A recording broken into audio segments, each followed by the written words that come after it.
Good morning. Welcome. Sunday, January 18th. How's everybody doing?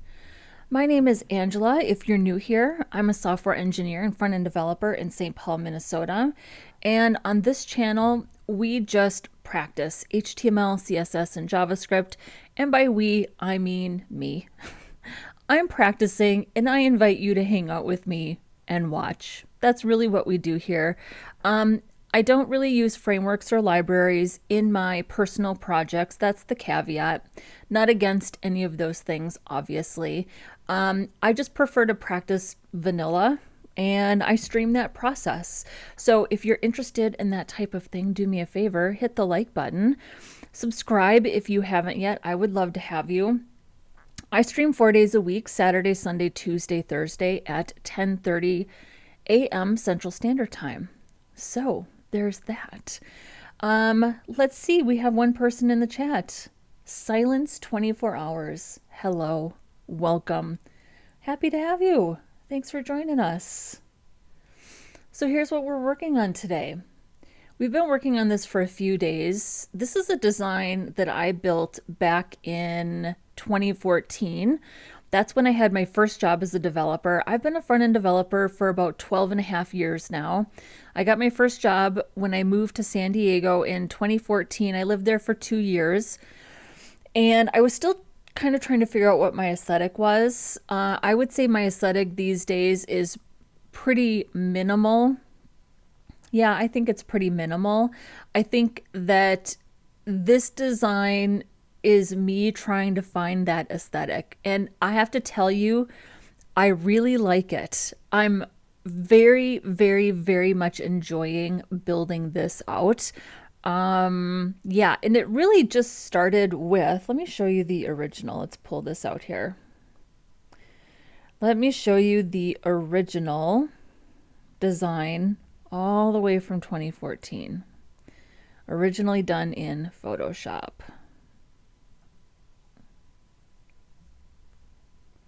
Here's the original. It's mostly the same. Really has not changed that much. Yesterday, we made these boxes, these content areas, just a little more refined, a little more polished is how I would refer to this. And I'm very happy with how it turned out.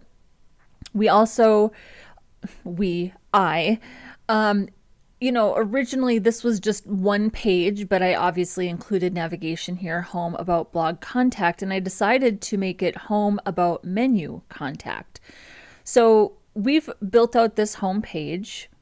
We built out a contact us page, and I used FormSpray. And if you're new here, this is new information. You might be somebody who's returned to watch this process. You already know all this. I use FormSpray for my endpoint because I just really can't stand dealing with email on a server. I can't be bothered. I don't want to deal with it. And this is cheap, free, and extremely easy to use. So if you want more information about how to use FormSpray, just look at the live page, the live tab on my YouTube channel. Everything's there. Everything is there. Whoops, no, that's not what I wanted. Okay, so today we're going to build out this menu. Yesterday we spent some time in Affinity Photo, which is a Photoshop competitor that I like to use because it's easy and you can put PSD files in it. And this is kind of what I sketched out in terms of how I want the menu to look. Now, I was going to deal with content and image sourcing last night. Do you think that I did either of those things? No, I did not. Because it was just not how I wanted to spend my evening. So we're going to do these things together today. That's why I made the title of this video just chill and relax. It's not going to be a code heavy day. We are going to figure out what our markup is. We're going to get the layout in place. We're going to write some CSS. And then what I would like to do is leverage ChatGPT to help us with some content. And then content and then also formatting of the content after we decide what the markup is. And then, yes, we are going to go to Unsplash and do some image sourcing together. So we're going to do that today. And then this is also, if you are unsure, I mean, I do this every once in a while. I spend time doing image optimization, which people tell me is a helpful process to see. So maybe today's a good day to do some image optimization. Maybe people would appreciate seeing that. So, because that's what we're going to do. So that it is what it is. Yeah, so there we are. Go Elmo is here, formerly Go Elmo Go, currently Malik Robinson. Malik is a mod in the chat. We love Malik. He is starting his, is it specifically an internship for front-end development or full stack development? Why don't I know that? I think it's front end. Correct me if I'm wrong, but Malik has secured an internship that starts in February, and I'm so happy for him because it sounds like such a great opportunity. And I think it's front end. I don't think it's full stack. Monique Robinson is here. She is also a mod in the chat. Yes, like I said earlier, like the video if you haven't already, subscribe if you're not subscribed yet. I would appreciate it so much if you would. It helps the algorithm and it helps push out content like this to more people who might be interested in front-end development. And listen, we spend so much time talking about frameworks and libraries and AI, and those conversations are all important conversations. They're valid. I totally get why we're having those conversations. The premise of my channel is just so much simpler than that. It's just about understanding what the browser does natively. So it's not about not understanding those abstract layers that a framework or a library give you to make life easier or to not simplify. I want to use the word normalize whatever you choose for your project. It's really just about understanding the basics and understanding how the browser works. And I personally really, really enjoy the process. And I still think that the basics are important and learning these things are important. If you disagree, that is totally fair. Not every developer wants to go this deep and understand how to do these things. And I don't fault anybody for making that decision. This is just the decision that I made. That's all. And I like it. It's fun. I think it's fun. So, okay. Malik says front-end web design intern specifically. So, Malik, I think that I've seen Malik's work. We talk about code. I've reviewed some of his code. I just think you're going to shine in this role. I would have loved to have had you as a junior developer. Believe me, you would have been amazing as a junior developer. So there's that. Okay. I need a gray box. I need a gray box. Do I have a gray box someplace? I had one in the last project and I'm pretty sure I just deleted it. We need another gray box just to sort out what our markup is going to be. Okay, we'll make another gray box. And I need to save it someplace so I don't keep deleting it. All right. We'll do new. Doesn't have to be that big.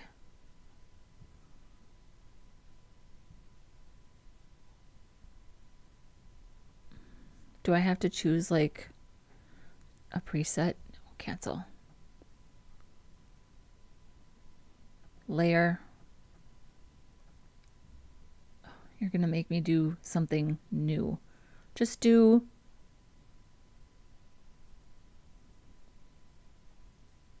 Why do I have to choose something? I don't understand. I don't get it. Okay, we'll just choose that.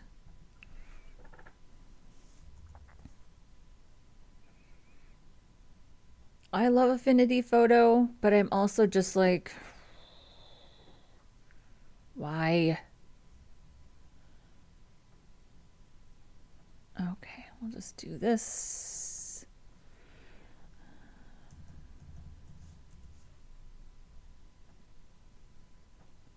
Oh, jeez.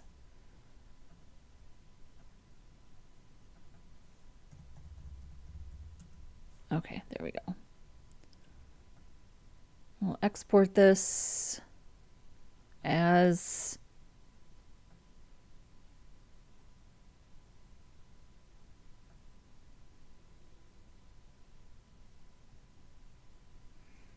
you probably can't see this. So I'm just gonna export this as a JPEG. Would it be smaller if I just did a PNG? Yes, we'll do a PNG. We'll export this.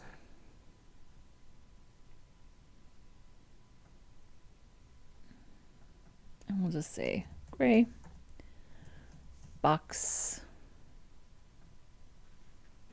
All right, I am going to save this. Put it right here. This will be gray box. Okay.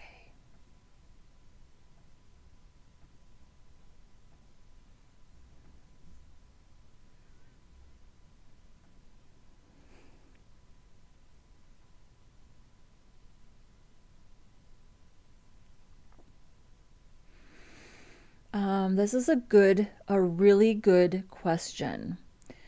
Do you prefer storing images in the project source folder or using an external storage provider like Imgur, Cloudinary, AWS S3, and referencing them via links? So I definitely prefer just storing them in the source folder. And the reason for that is it's an HTTP request regardless of where it comes from. So I'm not thinking about where they're stored. I'm thinking about the fact that the overall optimization of the image. And yeah, I mean, I think it would just depend on the situation, because I've definitely been in situations like, think about a really big enterprise level WordPress website. You may really want those images when they get uploaded to the media library to go to an S3 bucket. That could make a lot of sense for your server, especially if it's, like I said, just a really, really big enterprise level site. That could make a lot of sense. For the sites that I build, the size of the projects that I build, I think it's absolutely fine to remove. First of all, removing layers of complexity is always good. And you are really better off focusing on the number of HTTP requests you're making and how well optimized the images are. And we are going to do some image sourcing today, and I'm going to show you how I optimize images and what my personal philosophy is and what I think good best practices are. So for a website this big, I think it's just fine to keep them in the source folder. And for something that is enterprise level, I could see why you would want to put them on, like, say, an S3 bucket. That would make a lot of sense to me. Does that make sense? In 2026, is there any job for vanilla? Virtue reason. Well, so first of all, thank you. Thanks for subscribing and hanging out. Yeah, of course. Of course, I think there's jobs for vanilla. Exclusively vanilla? I don't know. Probably not, but I don't have my pulse on the finger of the exact types of jobs that are out there right now. Here's what I think. I think that you definitely need to understand libraries and frameworks. I don't know how you can do front end if you don't know how to do those things. I think everybody's going to say you need to learn React and Tailwind. I don't think that's bad advice, but I think, for example, if you know Angular and Bootstrap, that doesn't hurt you. I think some employers are looking for people who understand broad concepts. And I guess I can only tell you the situations that I've been in the past hiring junior developers. We were looking for people who didn't know a specific tech stack, but rather understood a knew how to do one particular thing. So for example, we used Vue.js at the last place that I worked. So if you didn't know Vue, that's fine. Do you at least know React or Angular? That's what we're looking for, right? So it's not about can you get a job only knowing vanilla? I think it's more can you I don't think in this is my personal opinion. I think you need to know vanilla to be a good, well-rounded front-end developer. I haven't watched every course or front-end roadmap series of videos that exist out there, but I think what is being sold to people right now is that you can have a career as a front-end developer and vanilla isn't important to know or understand anymore. That's my impression. So I think that you need to know vanilla in order to be a good, well-rounded developer. I use this example a lot, but I'm gonna use it again because I think it really illustrates my point well. I worked with a junior developer who could build a React app, but this person did not know the difference between display block and display inline. Didn't know the difference between a div and a span. Didn't know what a span was or why you would use it. That's a problem. I need you to know that if you're my junior developer. You need to know that. You can't just know how to use React and Tailwind. You need to understand some basic concepts and principles. And I will die on that hill. So, and GW is here. Hello. I sell my PC. I am doing vanilla on mobile. I don't have an option. Well, that doesn't seem ideal. So I don't know how you would do any kind of development on a mobile device. So hopefully you are able to procure a PC again in the future. So, but hey, however you get the job done, I guess is all that matters, right? So let me know if that answers your question. You know, I don't, this is not, I don't speak for the entire front-end development community. I can only tell you what my experience is. I can only tell you what I believe best practices should be. I am willing to point out things that exist right now in dev culture that I think need to be corrected. And I think that my experience as a hiring manager and a leader and somebody who supervised junior developers is probably the most relevant thing I can draw on for this channel and why I think the way I do. So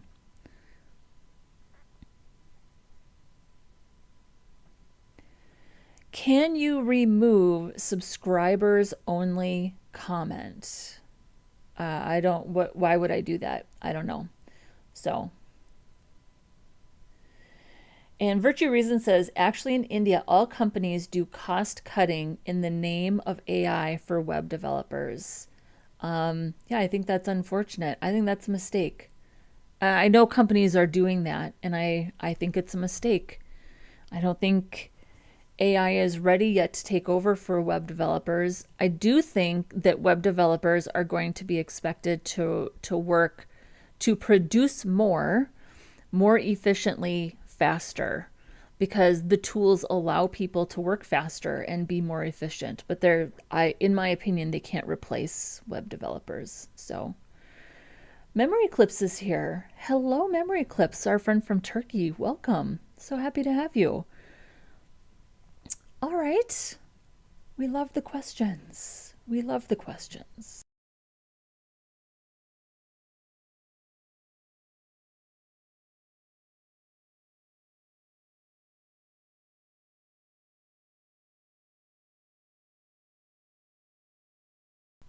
Okay. Let's get started, shall we? Where's our code?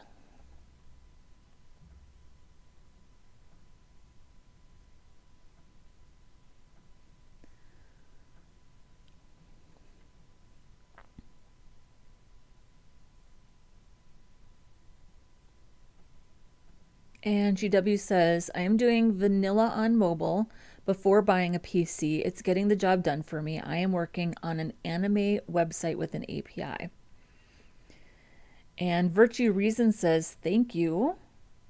Thank you, ma'am, to motivated us. Of course. I mean, I do want to motivate people. I think it's important. I can't speak for the entire front end or web development community as a whole. I can only talk about my own experience and what I think is important. And listen, there's a lot of people out there who don't agree with me, and that's cool. That doesn't bother me in the least. I'm perfectly fine. How do I want to say this? I am observing a lot of things, especially in YouTube dev and the Twitter wars right now that are happening with the development community. I mean, whatever. I don't participate in any of that BS. I've made a decision that I'm just going to show up 4 days a week and practice vanilla because I enjoy it. And I think it's still important. And I stand by that. So, but hey, if you disagree, let me know. We can talk about it, right? Yes, we can. Okay. What are we doing here? So here's our hero with our page title. Here's the wrap. Let's get our CSS files open. I love the conversation. I do. And I know that developers are being replaced by AI. Yes, we love vanilla. Thank you, GW. I know that developers are being replaced by AI. I know that it's not good right now for developers. But also, I'm going to digress for one moment. Let's be clear about something else that's happening right now in tech, which is that during the pandemic, and in 2021 and 2022 in particular, tech companies did a lot of overhiring. And then in 2023 and 2024, the mass layoffs started. So if you're having trouble finding a job, it's because the market has never been more competitive and more saturated with really experienced developers. I do not envy anybody who is looking for a job right now. But you're not going to convince me that that is all due to AI. I think the job market just sucks right now. And it's unfortunate that tech companies made those decisions. I used to really look up to Google. I mean, I had that little thought in the back of my head, like, oh, I would love to work at Google or YouTube, right? Not anymore. Not when I read all the stories about how they treated people that worked for them for decades, who found out that they were fired because suddenly they were locked out of the building. New hires who had their job for a couple of weeks or a couple of months suddenly getting laid off. I think it's despicable how tech companies treated their people and did these mass layoffs. And the most despicable thing about it is they didn't do it because they were losing money. They did it because it appeared to look like shareholder demand to maximize dollars. I just think it was disgusting how tech companies are treating people. So I don't envy anybody who is looking for a job right now. But vanilla is fundamental and it is very important for beginners. You need to understand how the browser works. Vanilla, HTML, CSS, and JavaScript, those are the three things that the browser renders natively. They're vital for accessibility and search engine optimization. Something else that front-end developers need to be very well versed in. It's important. So, and Memory Clip says, personally, for me to build my own project, it can be a web app or a mobile app, and trying to earn from the production is the best way. Yeah, I totally agree. It's a good take. So, all right, let's get back to it. Yeah, it's very cold today in St. Paul, Minnesota. And I just want to have a cozy, relaxing, chill day. So So there's that. So that's the vibe. That's the mood. Okay, so here's our footer section. Let's move up here. Here's our contact section for the Contact Us page. So let's start our menu page right here. And we are going to do a little busy work today, a little content and image work today, but that's okay. That's the real world. Am I right? So probably we need to work on our markup first. So here's our section wrap. Let's put in a div with a class of grid. We are going to use CSS Grid to lay out, to do like the core kind of column layout. And then let's start with, do we want our categories to be articles or asides? Maybe, well, so since we have cakes and pies, those are like, so we have a wrap.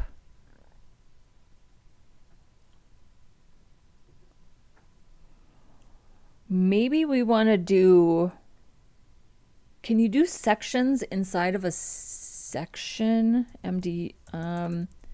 Can I nest the section element inside another section element?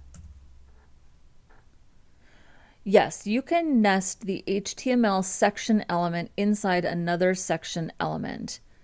The key guidance regarding nested section elements is to ensure that each section has a clear, distinct heading. Yeah, that's kind of the rule. So, well, if I take this out, then this would turn to a div because this wouldn't have a heading.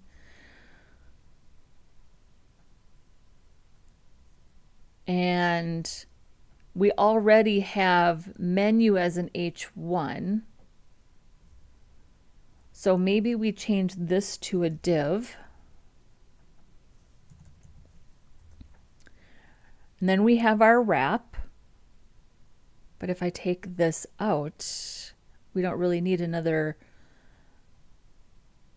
We could just add grid here. And then we wouldn't need this. And then we can do sections here. Section, and we'll just call these categories. Section categories.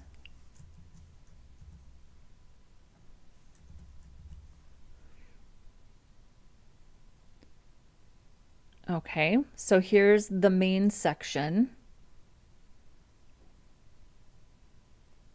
Do we need this?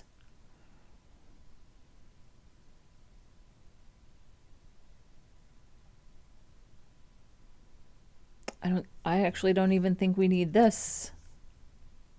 I think we just need the wrapper. So we've got a wrap and a grid, and then these, yeah. And then inside the sections, these would be articles right here. Yeah. Categories. Okay. And then we would have, we would need another div, and we could call these items.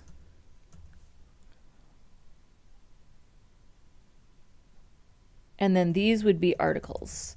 So we would say article, we could just say item, singular. And then this would be an H3. We'll call this the item title.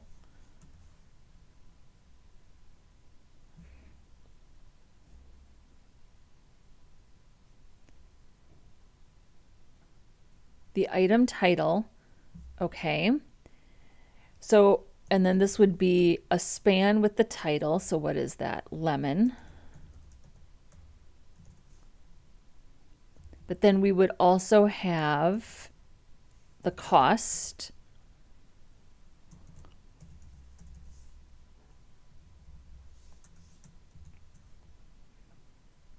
And it's okay if this is all together. So this will probably be Flexbox to get these aligned, right? We would use justify content, space between. And then after the H3, we would have a figure tag, but we would need these also to be in a container. So this would be a div with the class of, we could say figure wrap, or just content wrap.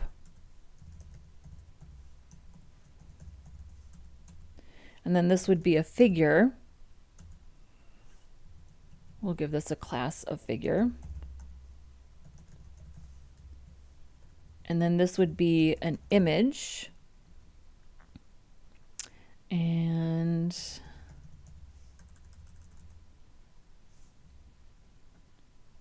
images, yeah.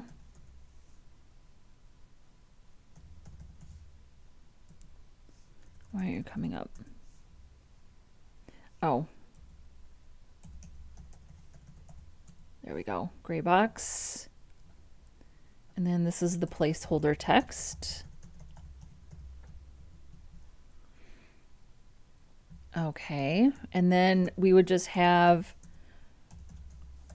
a paragraph with a description.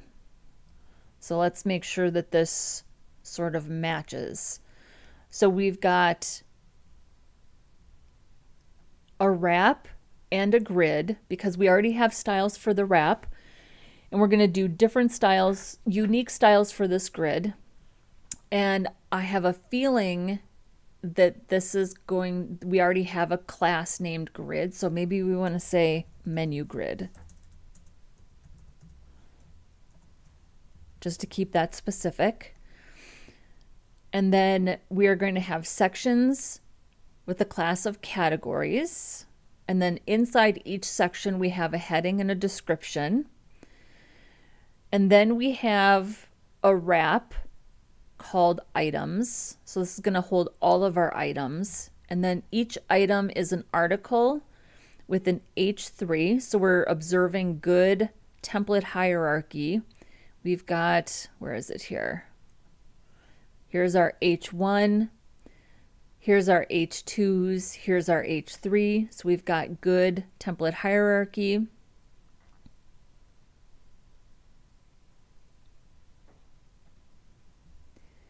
And so silence has a point that is not a bad point, but I'm going to explain why I'm not doing this. Making an array and mapping it on grid is an easier method. Do you think it would hinder with SEO?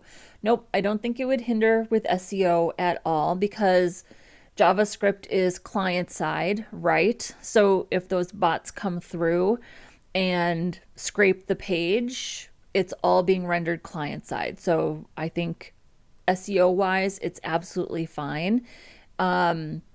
And I purposely do static because that is just the way that I prefer to do it. Some of my projects I have built like JSON files and used JavaScript to make it dynamic.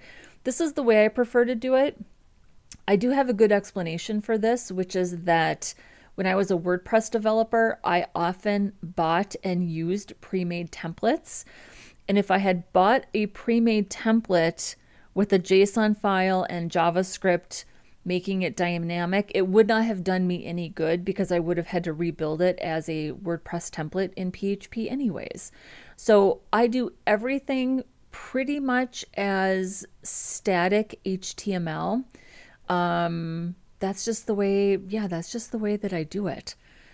I think it's more useful that way for people. And then you as the developer, if you decide that this is something that you would like to use in your project, you can take it and make it dynamic in any way that works for you. So I hope that makes sense. But if this was really just an SEO question, JavaScript is client side. So no, I don't think it hinders SEO at all. So, okay. Okay. So this makes sense to me. So let's copy a couple of these.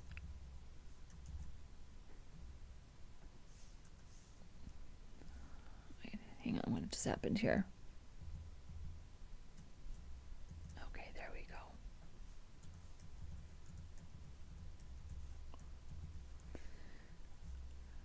So we've got lemon, carrot, birthday, and chocolate. Lemon, carrot,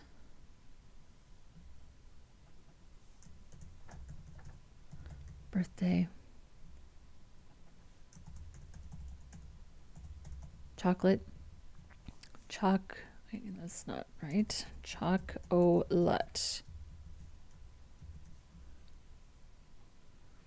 All right, and now let's make a copy of this. Should we make this singular? Category.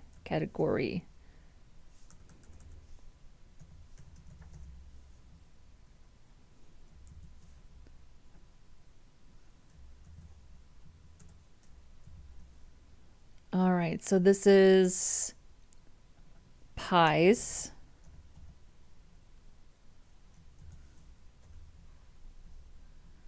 Blueberry, pumpkin, apple, coconut cream. Blueberry, apple,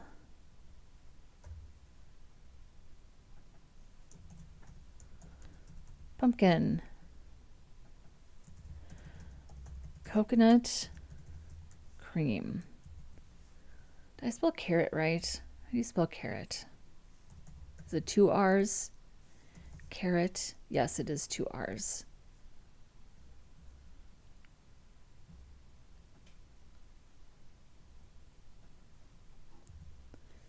Can't spell. No one is here. Also a mod in the chat. Welcome, no one. How are you doing? I'm so happy that you're here.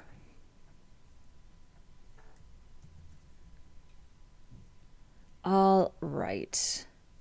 So let's get our the CSS in place kind of for our basic structure here. And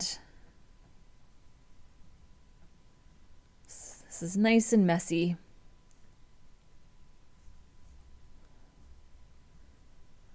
So what do we have here?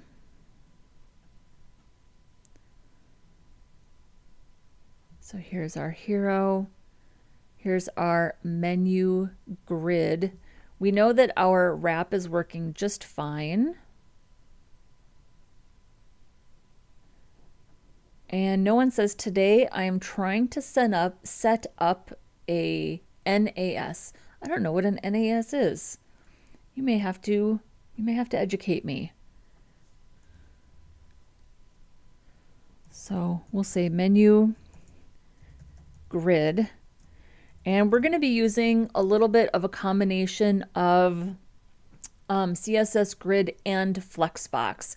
This is one of the beautiful things about finally learning CSS Grid. I have Malik to thank for that, who asked me to please use Grid in a project because I've been using Flexbox for almost a decade.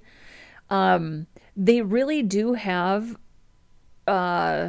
kind of specific use cases, which is pretty interesting and very unexpected, but I definitely enjoy it. So for the main menu grid, we're going to use grid. So we'll say display grid, and then grid, grid template columns, repeat 2, 1 FR. Just like that. Perfect. And then you can see here, because we put the title and the price in spans, they're already display inline, but I need this price to be over on the far side, on the far right. So for our item titles, I am going to do Flexbox because it's just so gosh darn easy. Display flex flow, row, no wrap, justify content, space between, and align items center. There we go. Oh, we need to make sure that we've got some gap here. So we'll say gap. Let's do 4 rems. We'll see how it looks. Beautiful. And let's make sure that our menu grid has some padding. Whoops, what just happened? So we'll say 3 rems on the top and bottom, 1 rem on the left and right. There we go. And then we've got our individual items, which I don't think we really need to do anything to the individual items. Do we even need this div for the items? Because they're already sitting in a nice little column. I'm just gonna take it out. I don't think we need it. We don't need all. If we don't need it, we can take it out. And if we do need it, we'll put it back in.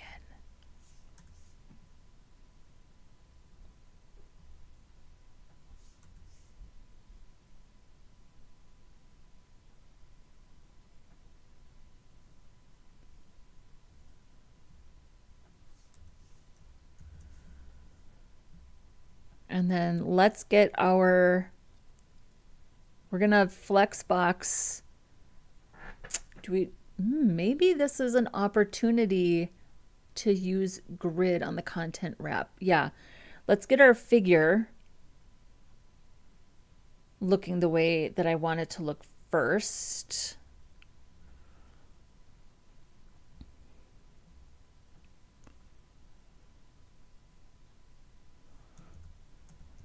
So I'm going to say content wrap figure.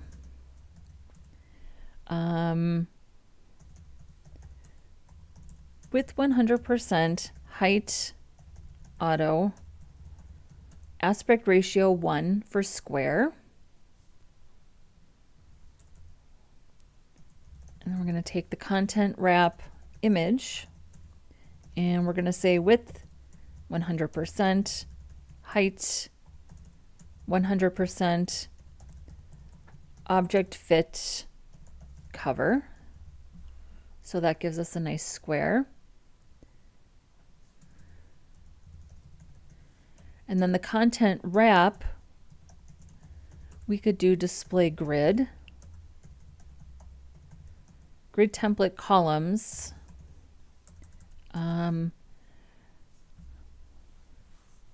So what's the ratio here? I think it's like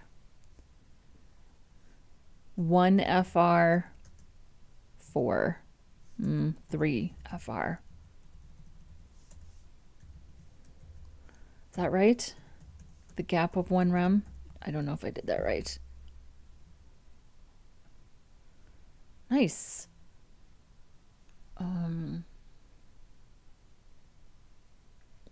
I like it. Why does our page seem off kilter?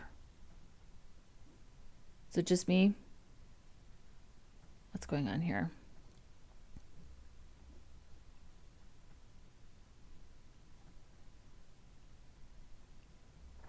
What's happening here?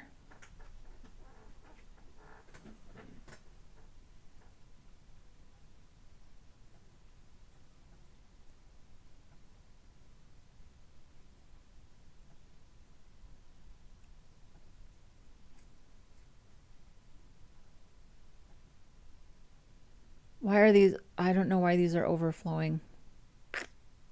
Is it because I'm using grid inside of grid? Did I unlock something that I don't understand about grid?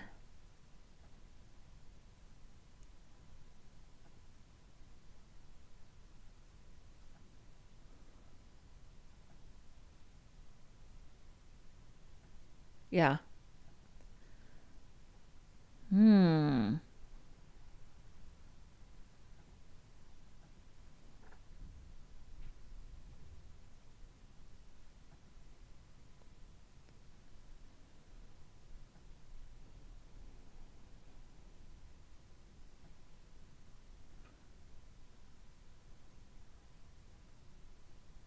Okay. So,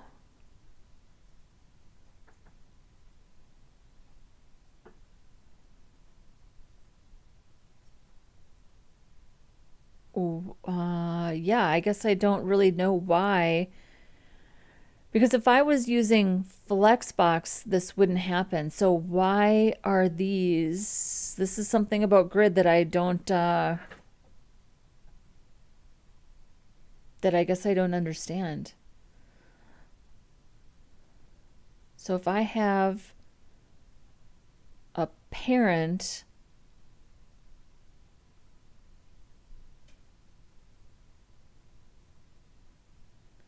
why wouldn't these columns arrange themselves just within the available space? What is it basing the width of these columns on?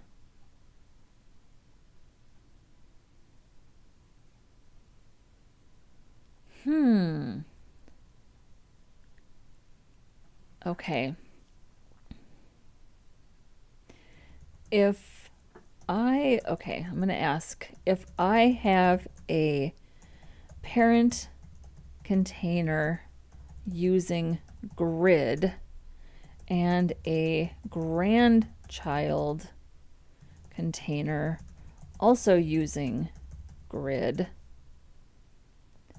why don't the grandchild elements arrange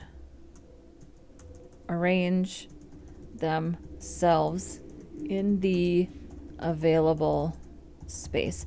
I don't know how else to ask that question. Okay, the reason grandchild elements don't automatically arrange themselves in the grandparent's available space is that a nested grid container's layout is independent of its parent's grid, and CSS Grid properties only directly apply to immediate children.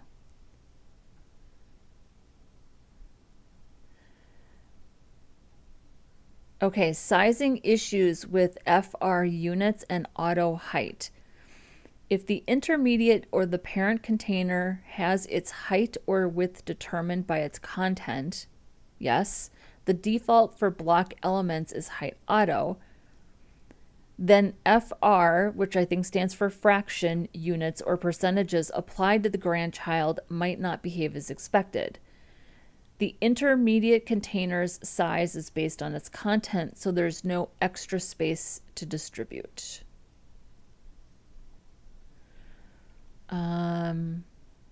Define the height explicitly. Ensure that the intermediate or the parent container has a defined height.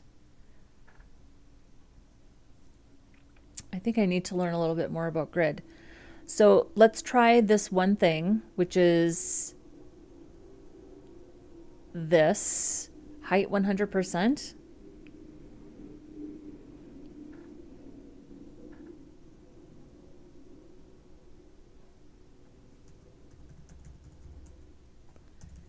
Either that or we're just going to use Flexbox. Yeah, that didn't really do anything. Interesting. Okay. We're just going to use Flexbox, and I am going to spend some time learning about that. So for the content wrap,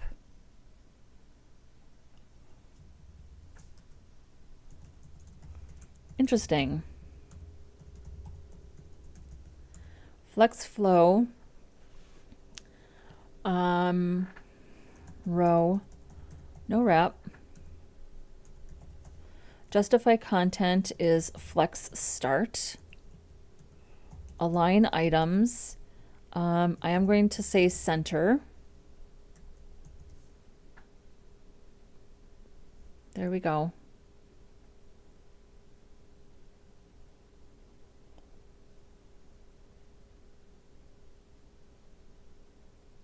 Actually, this works. I would like to make this a little bit smaller. And let's see here. No one says NAS, network attached storage. That sounds complicated. But if anybody can do it, I think it's you. And Memory Clip says subgrid can be used maybe.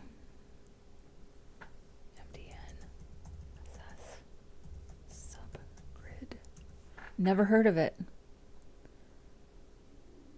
Subgrid. Okay. The CSS Grid layout module includes a subgrid value for grid template columns and grid template rows. This guide details what subgrid does and gives some use cases and design patterns that the feature solves. When you add display grid to a grid container, only the direct children become grid items. Okay, I get that. You can nest grids by making a grid item a grid container. These grids, however, are independent of the parent grid and of each other, meaning they do not take their track sizing from the parent grid. This makes it difficult to line nested grid items up with the main grid. Hallelujah that I am not the only one who had this problem. If you set the value subgrid on grid template columns or grid template rows or both, instead of creating a new track listing, the nested grid uses the tracks defined on the parent.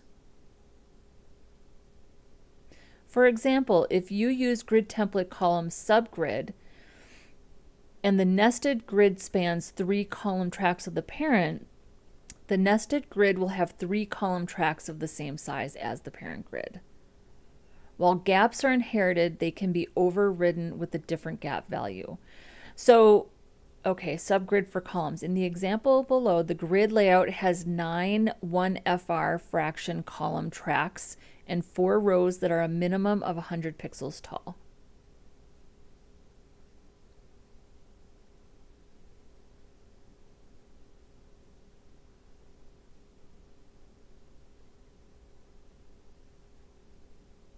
Oh, so you would just adjust it this way.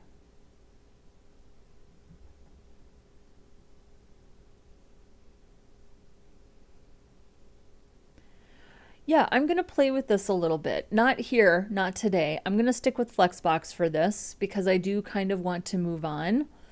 But I am happy to learn about this, and I'm definitely going to play with that and learn a little bit more about it because I already know that I'm only scratching the surface with CSS Grid. I do not build complex layouts with it at all. So for now, I'm just going to keep going with this. Yeah, that's a new one, but that's I am always happy and delighted at the new things that I hear from people in the chat or just from Googling. So, the other thing that I want to do here is, so here's our content wrap. We have an aspect ratio on the figure, but we don't really have a width. And I'm wondering how it's making this decision to distribute these two things. Especially since this says width 100%. Kind of want to change this. We're going to open up a little can of worms now. Kind of want to make this like 200 pixels. Max, well, I don't have to do max width. I do have to do max width 100%.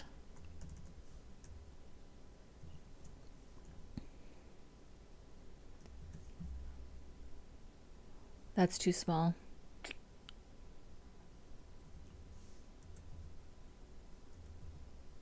That's about the size that I wanted. Yeah,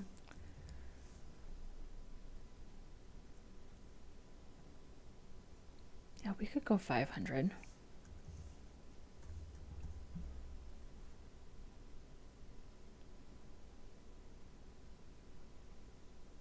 Yes, grid. Well, grid is complex, and I haven't taken the time yet to learn all of the nuances. And Silence says, I thought you'd be focusing today on image optimization and content from GPT images from Unsplash. I am going to do that, but I can't do any of those things till I do this first. So it's a process, my friends. It is a process. And we have to, I need markup first. I need a layout first before I can go grab those things. So, or we won't have any place to put them, right? You get that. So, also, I have 2 hours to fill. So there's that. Okay. Yeah, I'm happy with this. I'm happy with this. So once we get content and images, although we do need to write a couple of media queries here, don't we? Let's do that.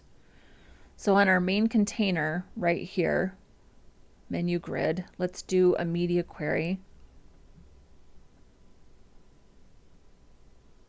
Oh, look at, we're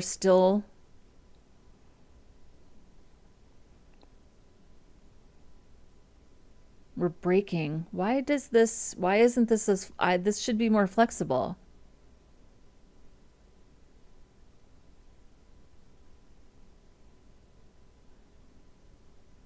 What is it here that is not being flexible?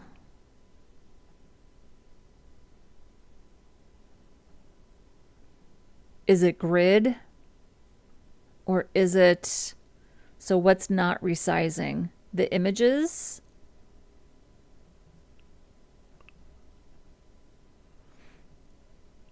Or is it that I need to put a width on the content wraps?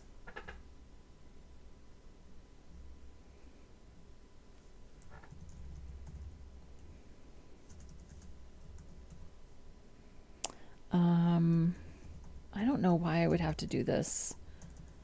Your block level element, paragraph tags, so you should already be resizing.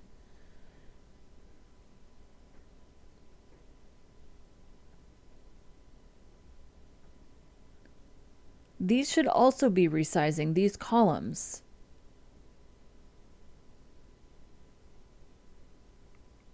Am I crazy?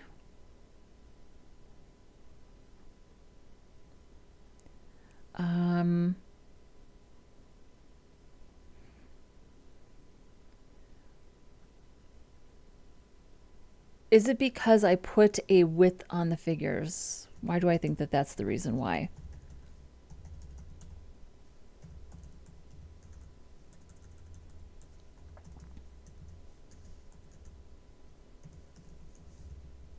And it's really 500 pixels plus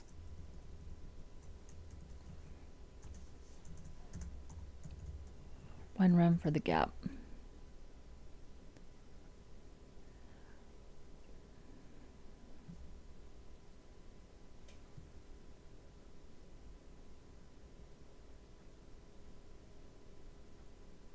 Okay, I knew this was wrong. I knew the image size was not right.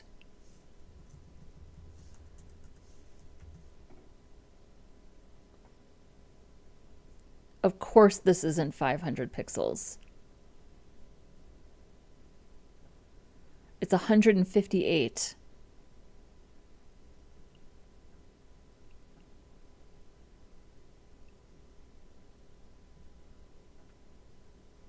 There we go. So this is, wait, why was it doing that? Because of the,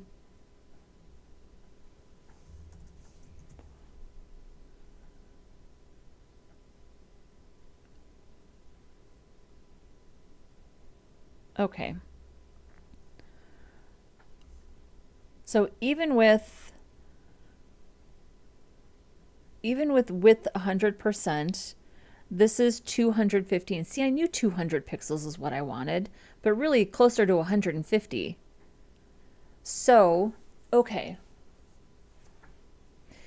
If this is 150 and we've got 1 rem of gap,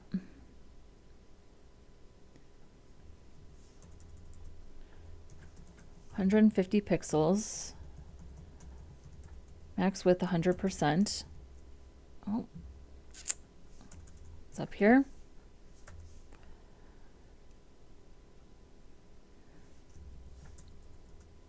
Then this is still 100%. And then we have to account for that paragraph container. So the width of the paragraph is going to be a calculation. It's going to be 100% minus 150 pixels, which is the width of the figure, and then plus 1 rem, which is the gap.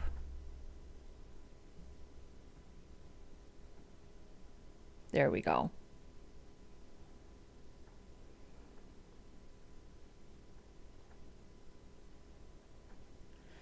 Now we're responsive. So now we need a media query to take that gap down. And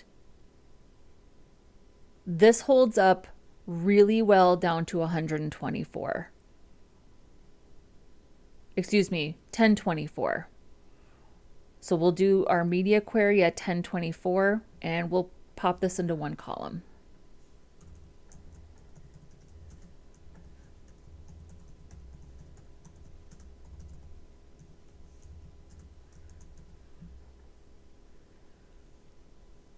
So this is the menu grid. And we'll say grid template columns. We'll just say 1FR. There we go. And then how does this hold up on mobile? So I think on mobile, we just need to change the size of the image and we need to change the alignment. Which maybe we just want the alignment to be flex start.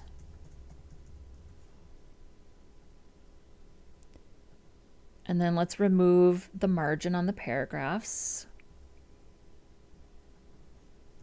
I think the default for alignment is stretch. So we'll change it to flex start for both. And then let's take off the margin on the top and just leave a rem on the bottom. That already helps.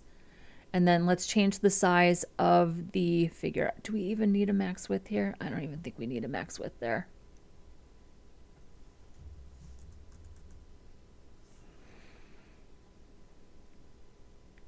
So that is the content wrap figure.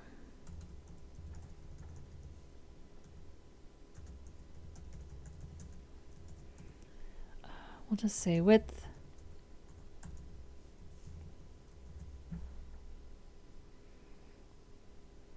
And then what's going on over here?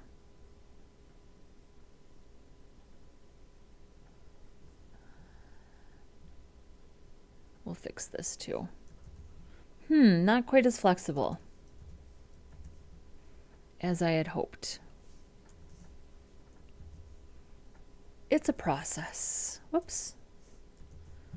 It's a process. This is why we practice. People, this is why we practice. Am I right? Even after 12 plus years of doing this, I still need to practice. I don't automatically remember how to do everything.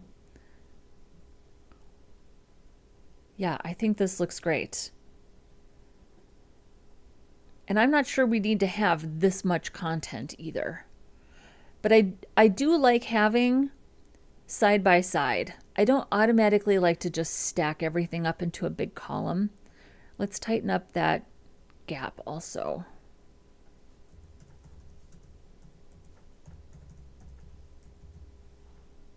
There we go. Did that do anything? Wrong gap.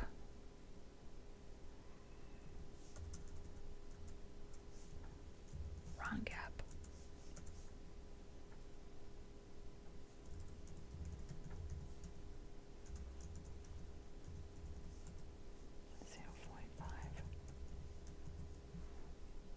There, that's pretty tight. There we go.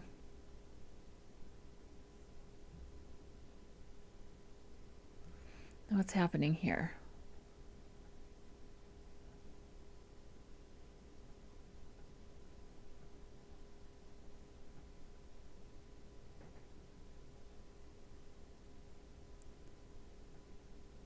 Okay, here's the gap that we need to change.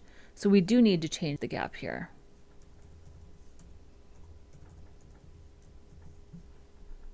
There we go.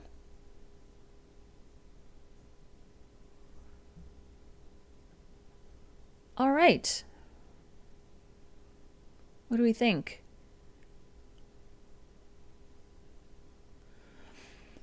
Okay. So now that we know what our markup is, now we can start to ask for help from ChatGPT. And this is why we had to get this part figured out first, because in order for me to ask ChatGPT to give me content and descriptions and prices, what do I do with that information? I don't want to sit and manually format all of that information. What I want to do is give ChatGPT this article right here and say, let's go ahead and write a prompt.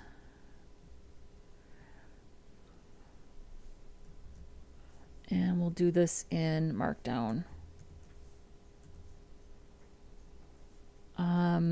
So let's do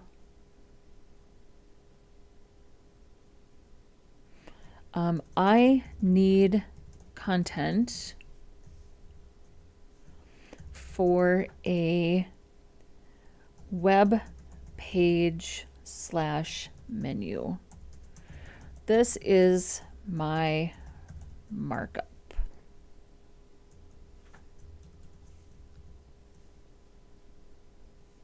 I'll format this.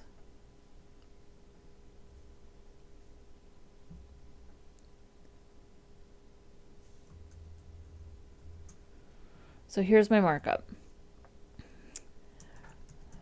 I have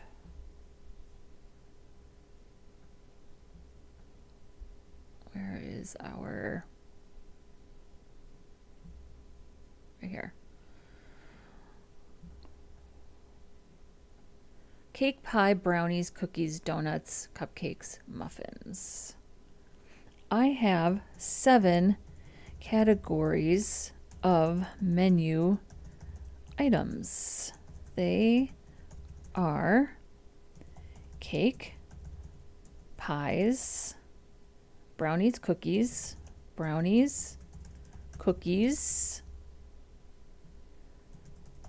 donuts, cupcakes, muffins.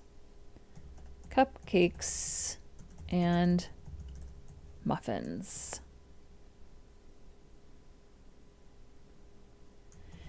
Can you give me content with a title, price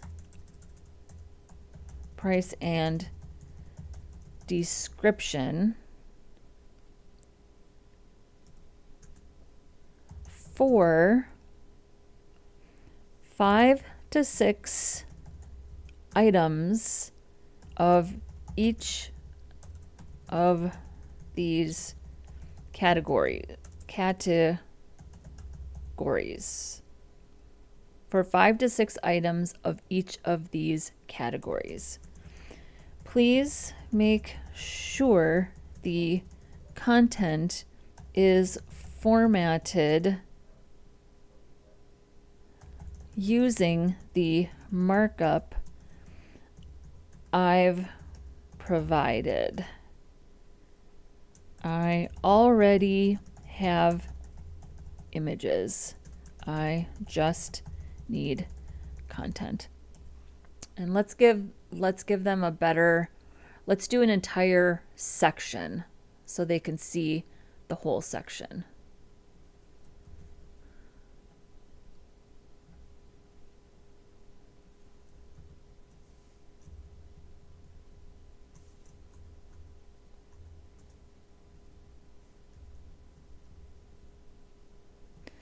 Okay, so I have categories of menu items. They are cake, pies, brownies, cookies, donuts, cupcakes, and muffins. Can you give me content with a title, price, and description for 5 to 6 items of each of these categories? Please make sure the content is formatted using the markup I've provided. I already have images. I just need content. I don't need help with CSS. ChatGPT is always volunteering CSS help. It's like it doesn't know me at all. Okay. All right. We'll see what happens.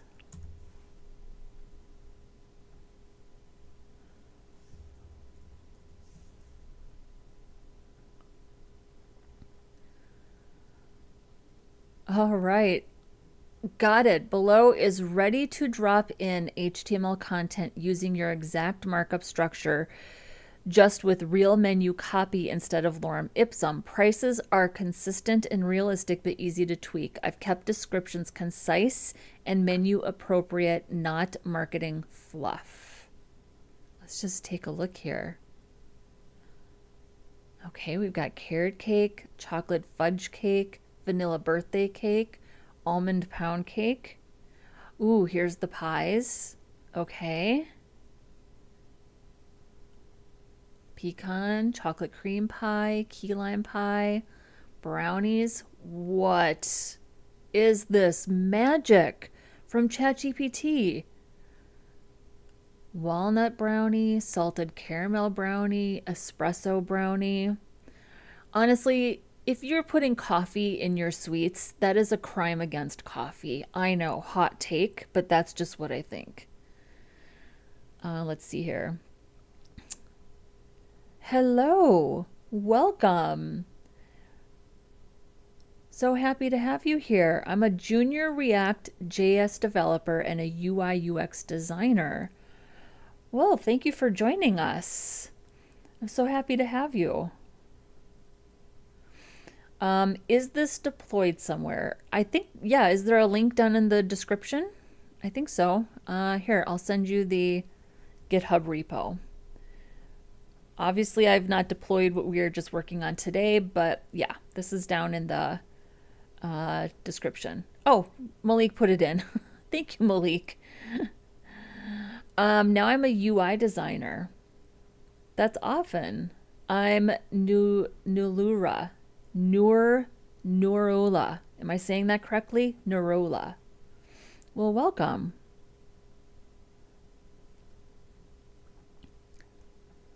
All right. Let's put some of this in here and then we'll go work on our images. Hopefully you can see why I did what I did and why I needed to do this first.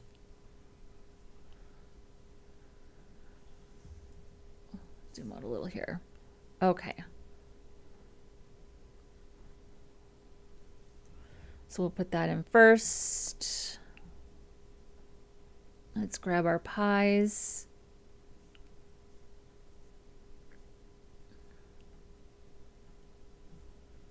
What an excellent use of ChatGPT. Am I right? Here's our pies. Here's our brownies.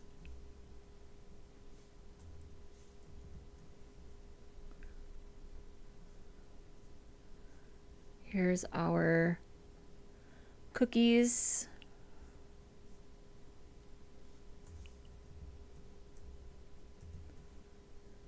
Let's see how things look.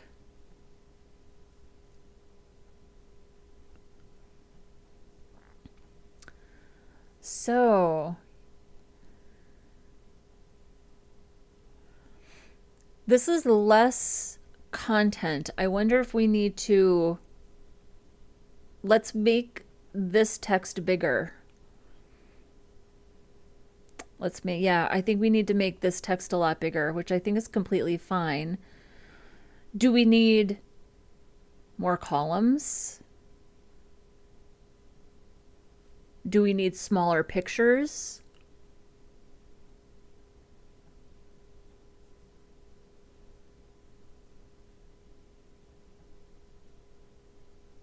Do we need bigger pictures and bigger text? That's going to make those spaces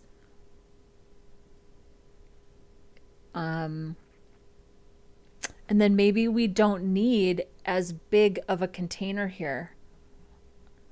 What are we at? So this wrap is, oh yeah, and we're also at 100 rems, which is 1600. So let's definitely pull that in. Yeah. So this is why you need to see real content inside of your layout before you can sort of finalize decisions like this, right? Unless you are lucky enough to get a design or to be working at an organization where your designer used real content. But in my experience, you always have to see the real content go in order to like sort of make final design decisions. So, and you are very welcome. Okay, so let's go ahead and adjust our menu grid width. So here's our menu grid. I'm going to take this and move it down. So let's make the max width here 75 rems. That's already helps. And then let's increase the font size for our content wrap paragraphs. So the font size, let's try 1.25 rems, and then we may want to actually clamp that. That makes a huge difference. Huge difference. Let's actually clamp this for mobile. Are we clamping? Yeah. This is what we did.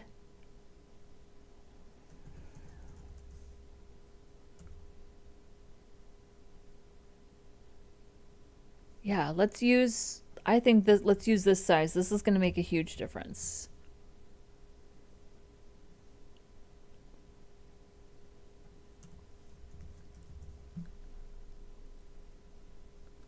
Yes. There. Look at that. It's perfect. Look how good that looks on mobile. It's perfect.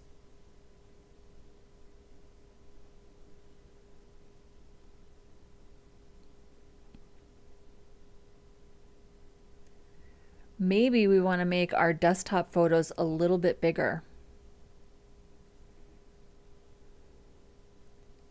So maybe we can go to 200. Whoops. Let's adjust this then.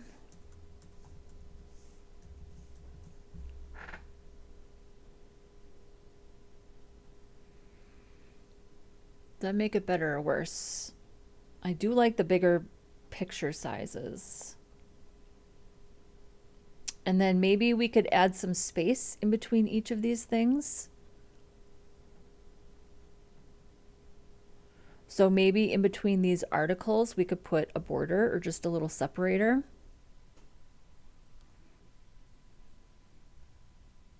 So that would be the item. We could do padding.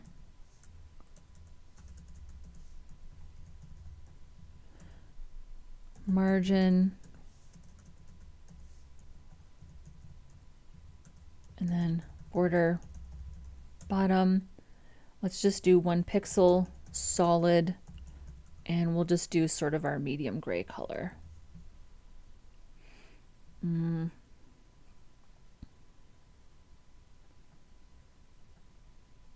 then let's adjust, we have to adjust the margin on top of the item title.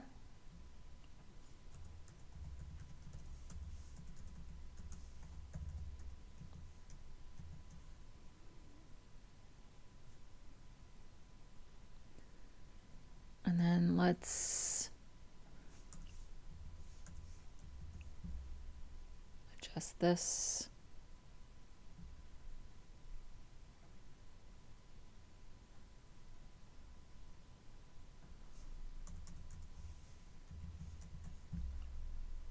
There we go. This needs to be light gray.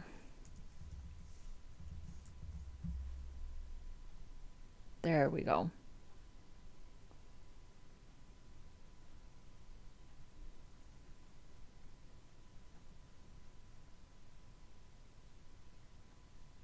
Can I work on its UI?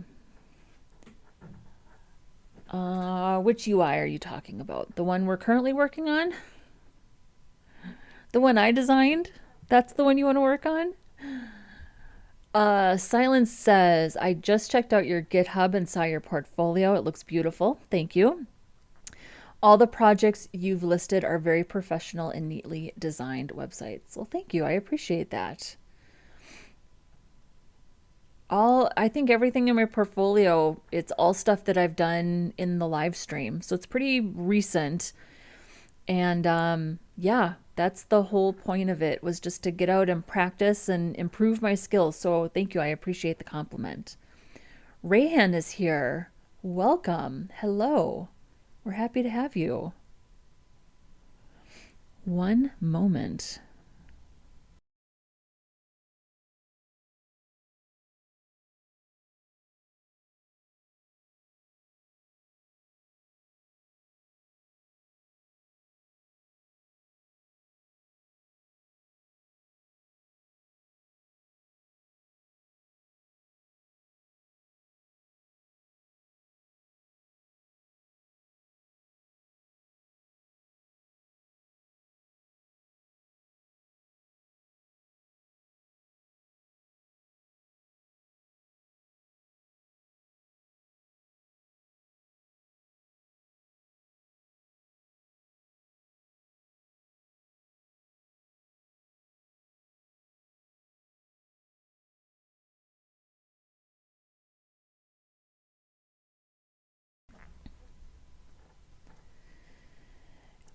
So I will go ahead and push the changes once I'm at the end when we're done, and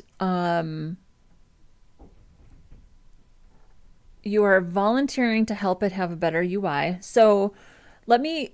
I do accept pull requests on some of my repositories. Just FYI for people, I think this is a good time to remind people that I don't accept every pull request, but I accept most pull requests. The whole point of this project was to build something that I designed a long time ago in 2014 when I was a brand new developer.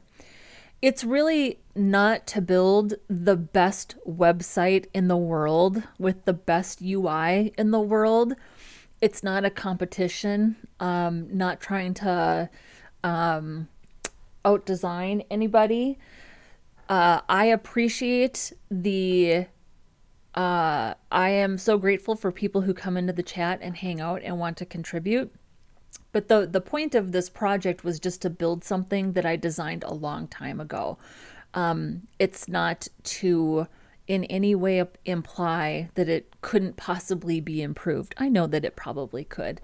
So I would probably not accept that pull request if you changed the UI. Here's the other reason why. All of these live streams that I do showing people how to build websites will be edited into a final project video. And I don't want to release a video for something that has a different UI. So I want people who watch that project video to look at the end result and see what I built. So there's that. But thank you for being here. I appreciate you. So, all right, let's get back to the menu.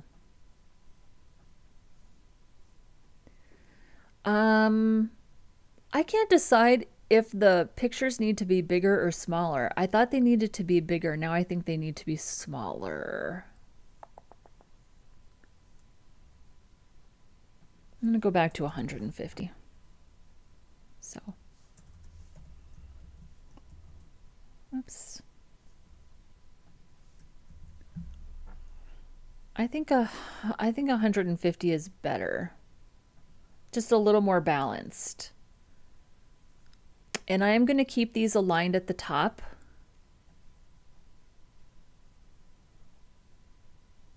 And yeah, I think this looks really good on mobile. I'm happy with this. So we added a little bit of a dividing line here. I think we need a much bigger dividing line. So let's make this like 2 rems of padding and give this a lot more margin too. Yeah, space these out a lot more. Why does that margin look so off? I think it's because of the line height. So let's take out the line height of these H3s.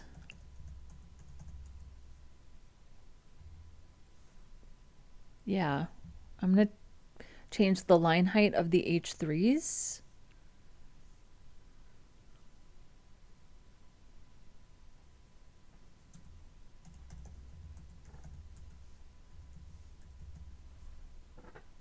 And I'm just going to increase the padding a little bit.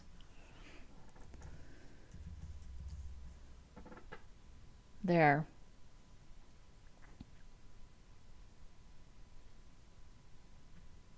Maybe a tiny little bit more margin here.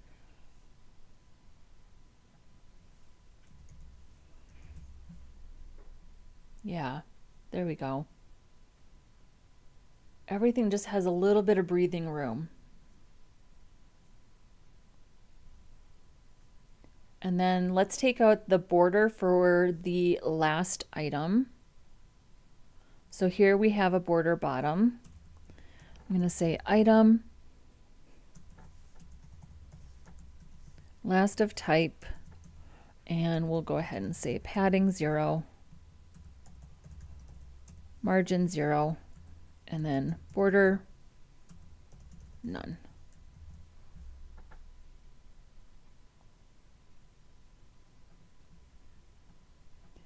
Oh, okay. I just want to improve my redesigning skills. I will not request any pull requests, just sharing with you my Figma file. Okay, totally fair. So when I'm done, I will do I will push everything to the GitHub repository when we are done. So we'll probably have things wrapped up here in the next like 45 minutes or so. And then once I push to the Git repository, you are more than welcome to play with the UI. It is a good idea, I think, for me to just remind people, like sometimes the premise, what I'm doing, what I'm trying to do. Does that make sense? So I think it makes sense. So, okay. The last thing that I want to do here is we have this P2 right here with margin on top and bottom. And I took out the wrap around the articles, which I think is fine. So let's add a little extra margin to the bottom of this paragraph. I think we can also take this off right here. I had a secondary heading plus paragraph with a max width character count. I don't think we need that anymore since we have these in columns. But what I do want to do is add margin to this paragraph, which is just going to push things down a little bit. So let's go find that.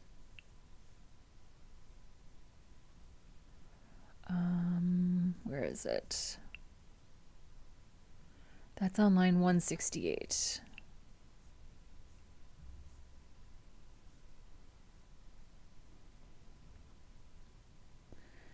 I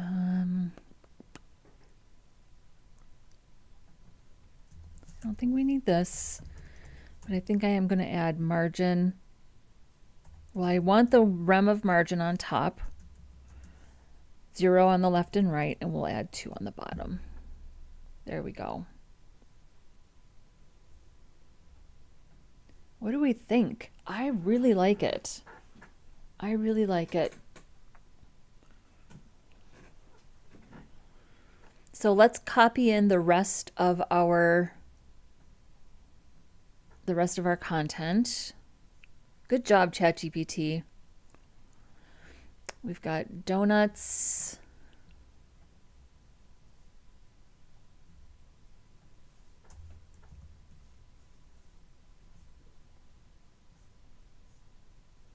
We've got cupcakes.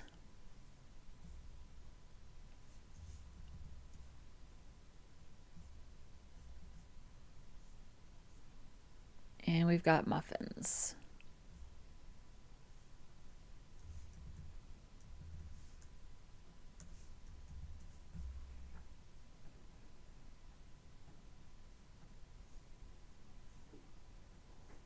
There we go.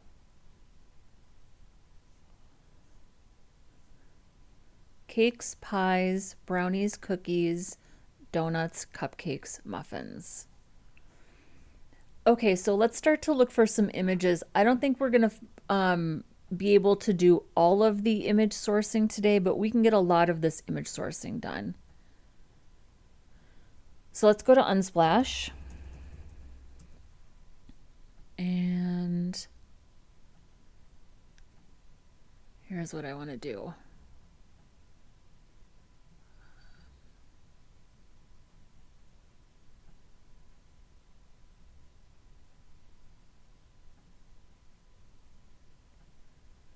Oh,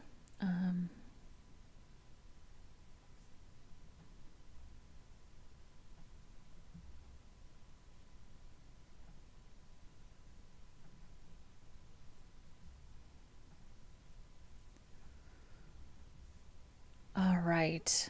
So let's just start with lemons. Lemon cake.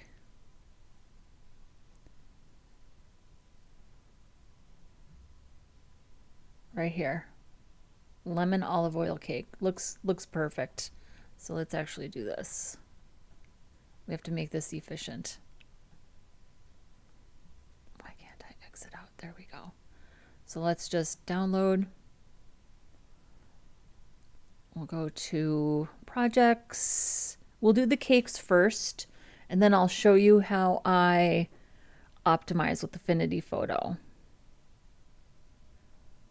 Coffee, images, we'll say items,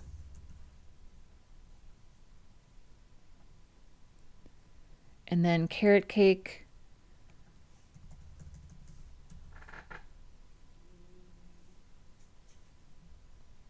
This looks good. And we'll get some different aspect ratios too, because I really don't want to do a bunch of cropping. So if we could find a way to make the aspect ratio, if we could get a way to get those images positioned well inside their containers, that would be good. Chocolate fudge cake. This looks good.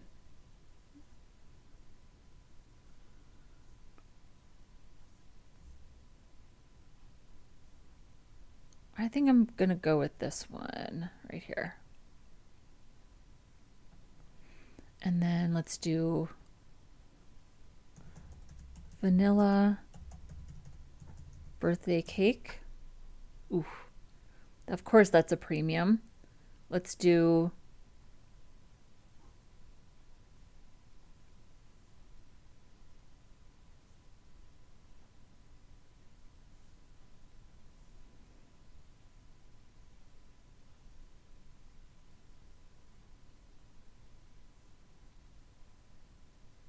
I want one with sprinkles, but they're all premium. We'll do this one.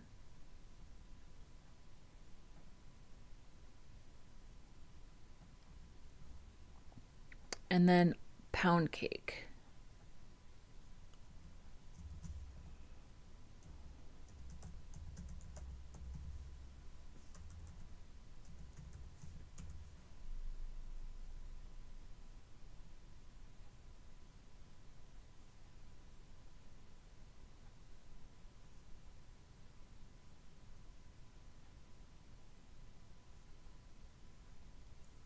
This looks like a loaf of bread.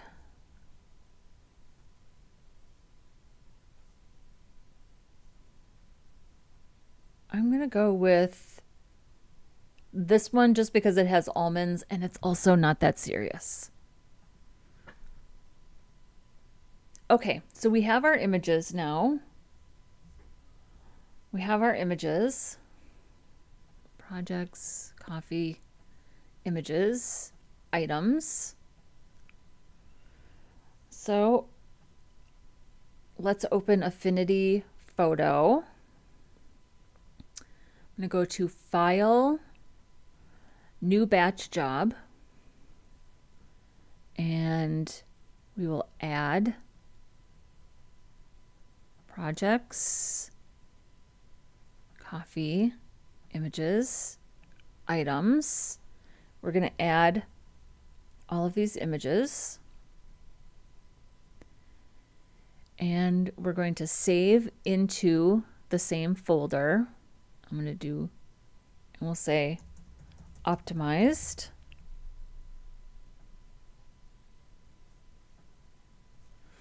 And I'm going to save this as a JPEG. I want the maximum width to be no bigger than 768, the maximum height to be no bigger than 768. That will preserve the aspect ratio. And this little A means aspect ratio. And then I'm going to change the quality from 85 down to 50%. And that's going to help get that file size down. There we go. And then we'll go ahead and run this.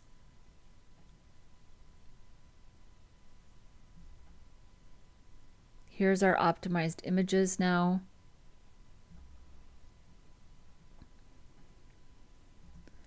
So that's 58. So now I'm looking at the kilobytes here of the image sizes. That's 58, 36, 36, 33, 48. That's really good.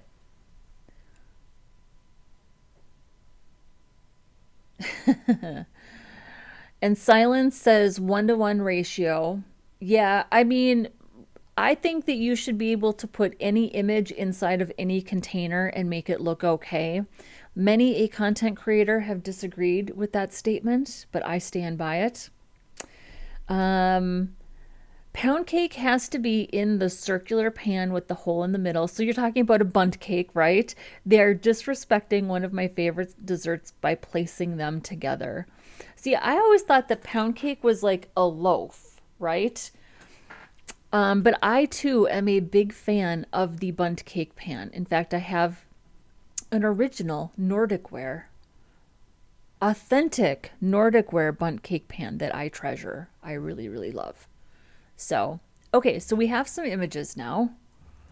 Let's add them to our cakes. Where are we here? So here's the cakes. We'll see how this looks.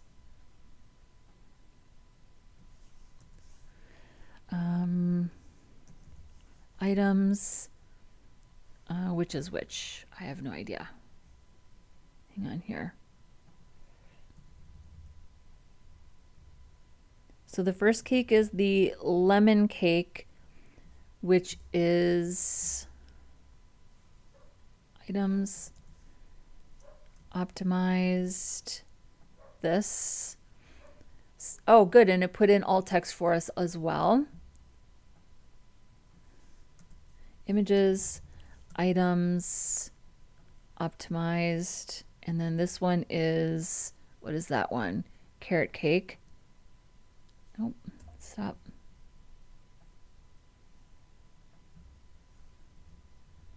The carrot cake is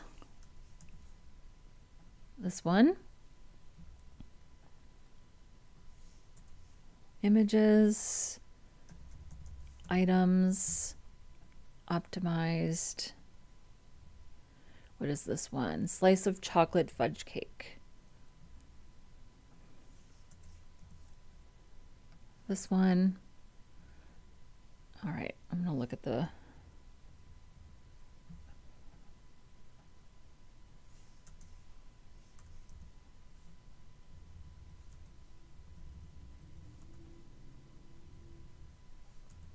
this one.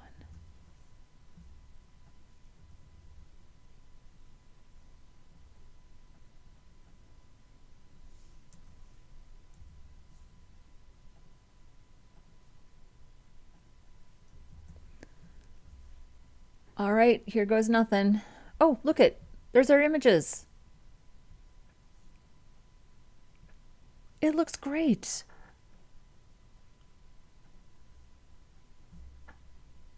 What do we think?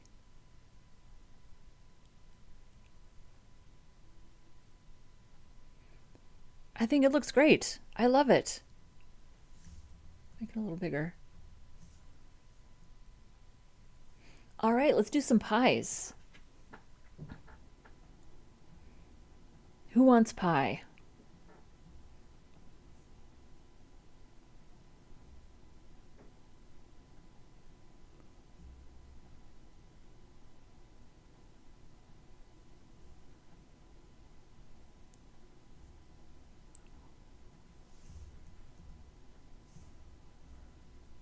Apple pie.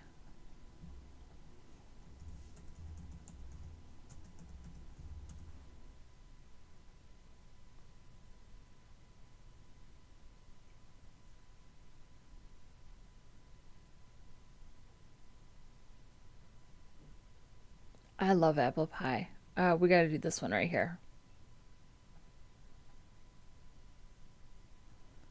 Oh, I didn't really think this through, did I? Okay, so maybe we should group, if we're going to do these in groups.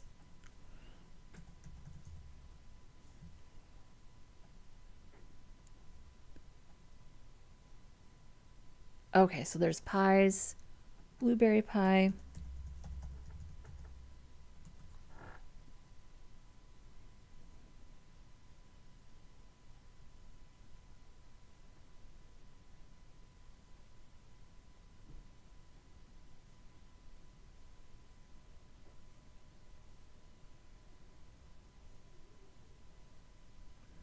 Ooh, we'll do this right here. Ah, that looks good. All right. Pecan pie. Ooh, love a good pecan pie.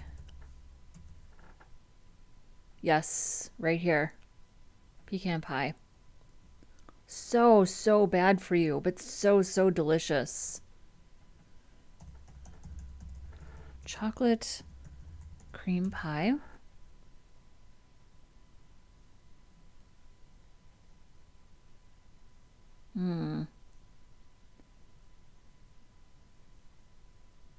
Let's just say chocolate pie. Chocolate pie.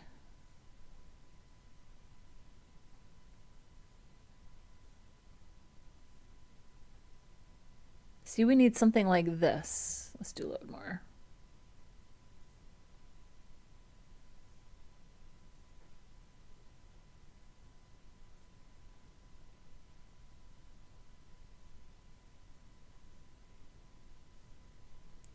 Okay, let's try chocolate cream. We may not get an exact match for this one. Oh, did I spell chocolate wrong? Hang on. Chocolate pie. There we go.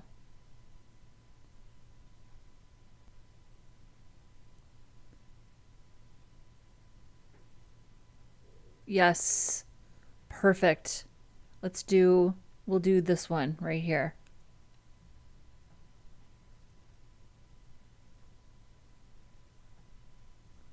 And then we'll do a key lime pie. Key lime pie. Oops. Ooh, beautiful. I don't love key lime pie. I mean, I like it, but it wouldn't be my first choice. My first choice is probably going to be apple pie. My second choice is probably going to be pecan pie. But I also love a good pumpkin pie. And I am really good at baking pumpkin pies. Not everybody can say that they are good at baking a pumpkin pie. I can. I can say that I'm good at it. Okay, so let's go ahead and optimize those photos. We'll do a new batch job. And I think if you were using Photoshop to do this, it would be, they call it like running a script or a batch script. So we'll go pies, and then we'll select these images right here. And we're going to save into the same location, but a new folder number. So we'll, or folder name. So we'll say optimized.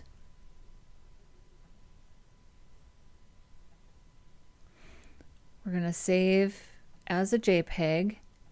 We'll say no bigger than 768 wide, no taller than 768 high. That preserves the aspect ratio. That's what this little A is for, aspect ratio. And then we'll change the quality to 50. And we'll run.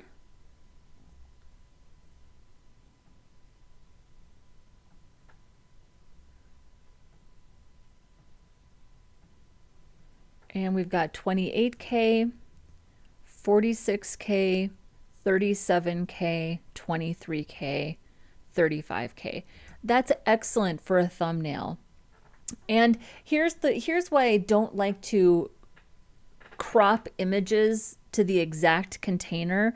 We get so much flexibility now with these images. So if you need to use these images anyplace else on the site, they're here. They've already been downloaded once by the user. So if you're going to a product, if the user is landing on this big menu page where all of these images have loaded, and then let's just say, for example, they're going into a product page or maybe just another nested category page, they've already downloaded this one image. Don't make them download additional image sizes just because they are cropped to a specific size. Why not just optimize one image that's flexible for all situations? Not everybody agrees with this. I think this is a better approach. You can optimize one set of images that works in multiple spots. So there's that. Okay, so let's get our pies in here. Okay, so this is the slice of apple pie. Let me look ahead of time here and make sure that I know which one this is. Okay. Pies. Optimize. This is Leanne. All right, this is slice of blueberry pie. This is Olga.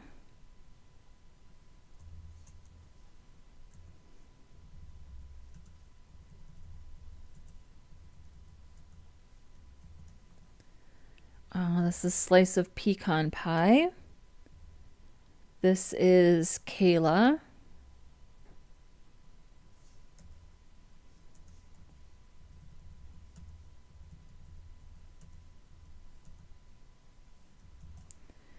This is chocolate cream pie.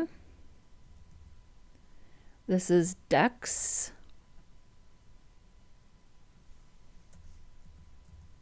Whoops.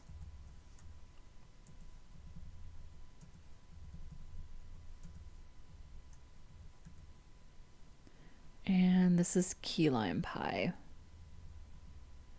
This is Takuya.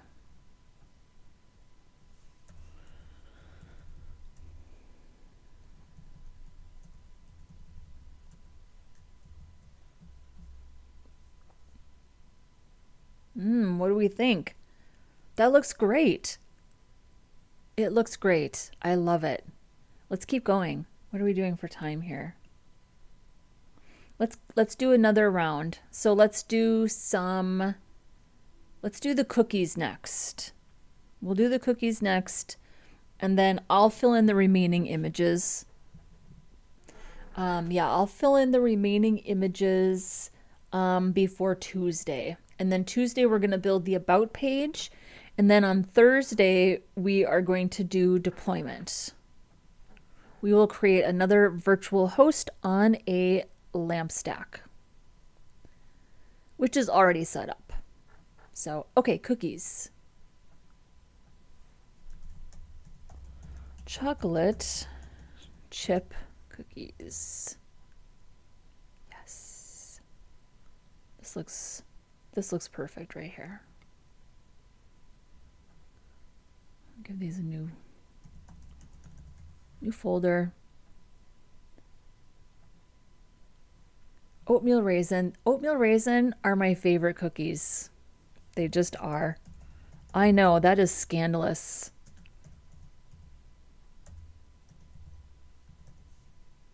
Oatmeal raisin cookies. But they just are. I love them.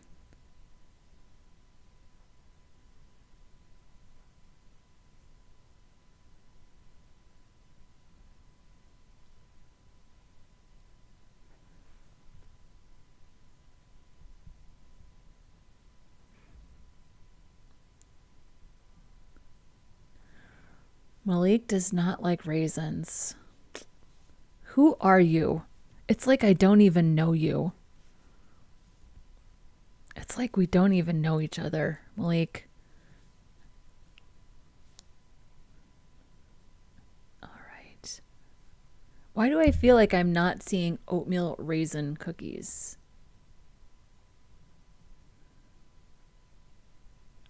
I don't think those are oatmeal raisin cookies.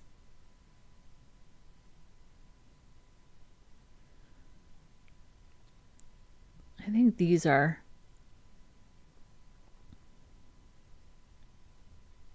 Yeah, we'll go with these.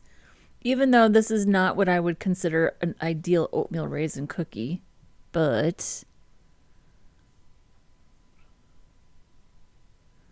just not seeing any good options.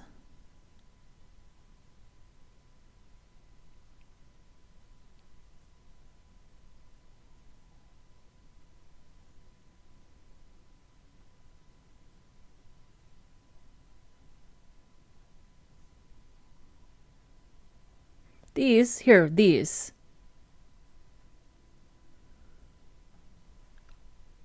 We'll go with these.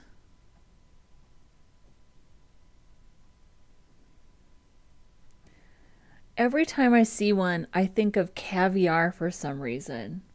That's weird. I personally love raisins. I think raisins are so good. I want raisins in everything, but I know not everybody likes raisins, and I totally respect that.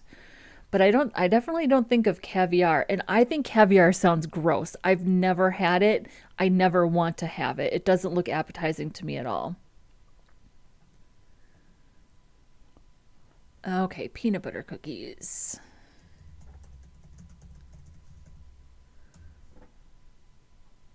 Here we go. This is perfect right here. I like this.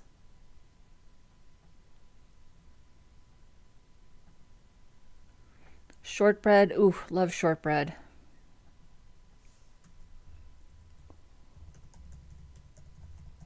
Shortbread.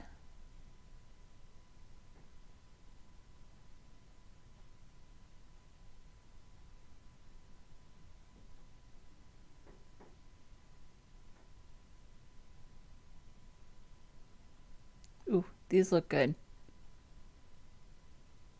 Yeah, we'll go with these.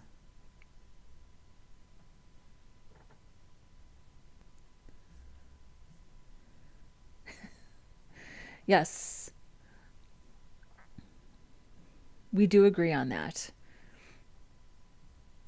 Where are we here? All right, Affinity Photo. We'll go to a new batch job.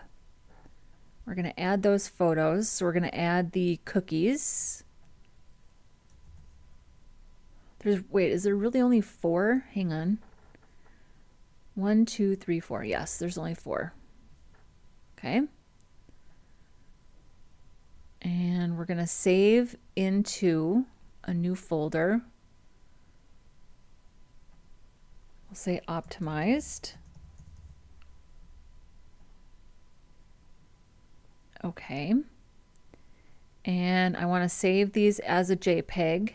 No wider than 768, no taller than 768, and we are preserving the aspect ratio, and we'll change the quality to 50. And we'll go ahead and run the job. Let's see, here's our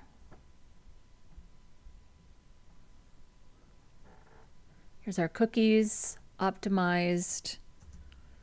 There's our oatmeal raisin, 23K, peanut butter, 27K, chocolate chip, 58K, shortbread, 39K. Beautiful. We'll add this to our markup. This was a surprisingly efficient way to do this. I thought this was going to take the longest. So I'm pleased that this went as well as it did. So here's our cookies.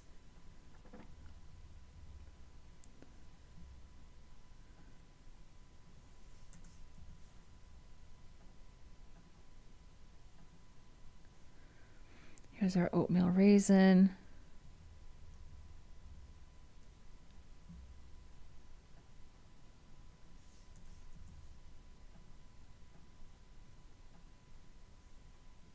Here is our peanut butter.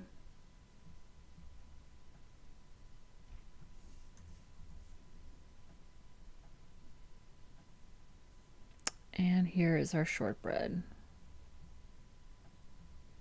And then we'll go ahead and push this up to our repo and make sure everything looks okay.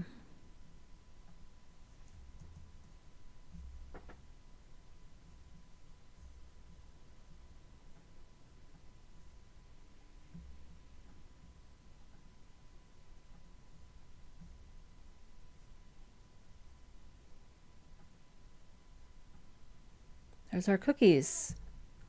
I love it. Isn't Unsplash amazing? This is a very nice little menu, I think.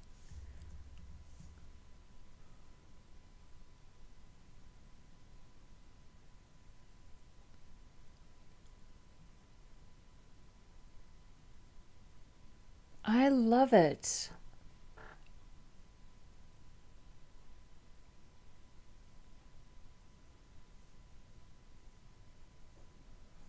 Yeah, I think I can do the rest of the photos myself before Tuesday. And then, boy, ChatGPT really hit it out of the park with content. I'm glad that I took that approach. Getting the markdown, or excuse me, getting the markup kind of nailed down and styled first. I'm glad I took that approach because it just worked beautifully. Okay, let's go ahead and get this pushed up, and then we'll take a look on mobile.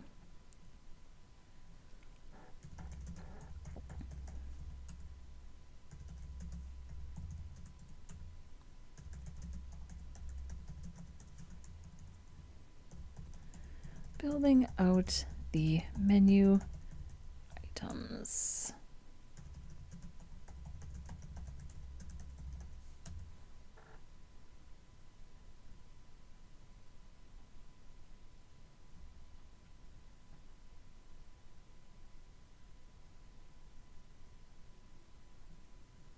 Okay.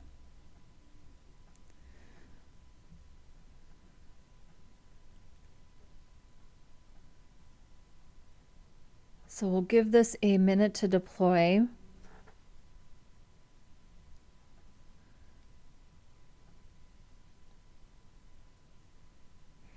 And give me a minute and I'm going to hook up my phone.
I'm so sorry. Thank you, Malik. All right, let's start that over again.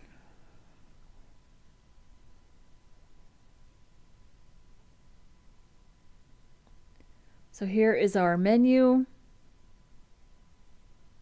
I love it. I think it looks great. I love the space in between the items. The contrast isn't very good on my mobile device when I'm sharing on OBS. And it is subtle, but it is there. You just can't see it on OBS. I like the amount of space in between the items. I like the items to have a little bit of breathing room. I think everything looks balanced. I reduced the space in between these categories, so we do need to add a little space there. I think on Tuesday we need to finish building the About page. We only have one page left, which is this About page. That is not nearly going to be complex. That's not going to be complex at all. I just need to get those things gathered before Tuesday.